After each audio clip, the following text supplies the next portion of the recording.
A series of recent upgrades haven't just propelled Mercedes clear of the midfield, but have helped Lewis Hamilton win 3 straight podiums and Russell finish in the top 5 in all but one race so far this season. Is Mercedes finally back to compete for the championship? Would they be able to provide a challenge for Verstappen and the Red Bulls in the second half of the season? Do you want to find out? Then stay tuned. It has been a fall from grace for Mercedes. The German team was virtually unbeatable in the era of the turbo hybrid cars, which lasted from 2014 until 2021. Their level of domination was such that the 2014 to 2021, they won the constructors' titles, with only the 2021 drivers' titles eluding them. During that period, Lewis Hamilton was so dominant that he completely dominated the rest of the grid. Except for Nico Rosberg's victory in 2016 and Max Verstappen's contentious victory in 2021, Lewis Hamilton won an astonishing 6 titles while driving for the German team. There was no doubt that Mercedes was the standard by which all of the other teams were measured, and they dominated to an extent that had never been seen before. The COVID pandemic arrived, disrupting everyone's plans.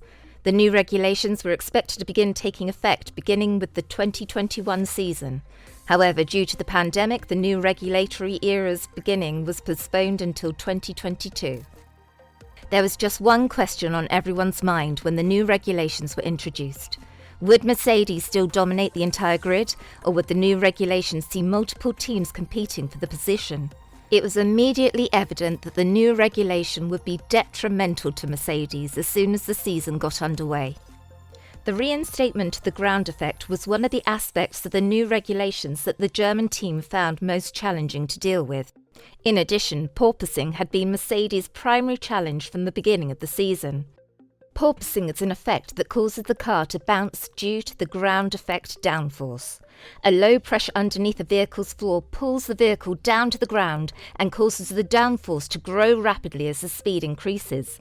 After then, the underfloor aero doesn't work anymore, and after that the car rises again since the downforce temporarily drops, but then it gets sucked back down again. The car continues to bounce up and down as the cycle repeats itself. The porpoising effect is not something that only Mercedes has experienced. Almost all teams have experienced the problem, but Mercedes has been the one most severely impacted by it. Mercedes believed that they had made progress in Spain, but the problem was still there when they got to Monaco for the next race. During a practice session in Baku, both drivers voiced their concerns about it again. You might wonder why it's so difficult for a team like Mercedes to get on top of a problem that most other teams appear to have solved. It's not completely out of the question, but there will be a performance hit as a result. Let's use McLaren as an example because they are arguably the first team to figure out how to eliminate porpoising.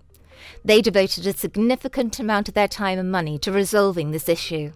However, it is sad that all the other sectors remain undeveloped. As a direct consequence, McLaren got off to a terrible start to the season, and they are currently fighting to make it into Q3 and finish in the top 10. Mercedes is working to prevent the situation by casually developing and upgrading all the areas at the same time. Because it's such a complicated procedure, it took the Silver Arrows a considerable amount of time to understand how the airflows under and around the floor interacted. However, based on the results of the last 2 races, it would appear that Mercedes has mastered their W13 car and the porpoising it exhibits. Mercedes had difficulty getting back in the midfield during practice for the final race before the summer break in Budapest. However, they earned pole position for the first time in 2022 and were in contention for the victory. In the end, Lewis Hamilton and George Russell finished in 2nd and 3rd place respectively, beating off the Ferraris in terms of pure pace. Mercedes is continuing to work so that they will return to the previous winning ways. James Vowles, the strategy director for Mercedes in the 2022 Formula One season, stated that Mercedes still has far more updates to introduce throughout the remaining races of the championship. The team developed a design incorporating a zero side pod concept that has given pace to Mercedes cars. Mercedes is now the 3rd fastest vehicle throughout the season, comfortably behind Ferrari and Red Bull but ahead of the middle. While several other teams with relatively outlandish side pod conceptions have drifted closer in style to the shape of Red Bull's side pod as they have introduced updates, Mercedes has remained committed to their concept. When James Vowles was asked in the Mercedes debrief video for the French Grand Prix if the upgrades it brought to the car, which included a modified curvature of the floor and a revised cooling route for the front brakes, had made a difference, he said the upgrade had made a difference and that Mercedes would continue to introduce new parts that inch it closer to Ferrari and Red Bull each time. Vowles said, in terms of the upgrades themselves, yes, they are incremental steps. They're small steps that were added to the car, but the important point is that we have plans to introduce far, far more across the races that follow. We're not going to be able, in one go, to just catch up and be with Ferrari and Red Bull. But hopefully, as you've seen across the season so far, we are incrementally closing the gap down, and we have more to come. The statements made by Vowles indicate that Mercedes will continue to work on the development of the W13, rather than shifting its focus early to its 2023 model.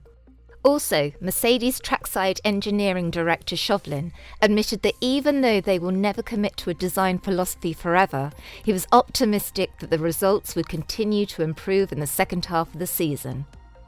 And said, "We're really not saying, right, this is the route that we're going to pursue forevermore. We're very open-minded about what we want the car to be.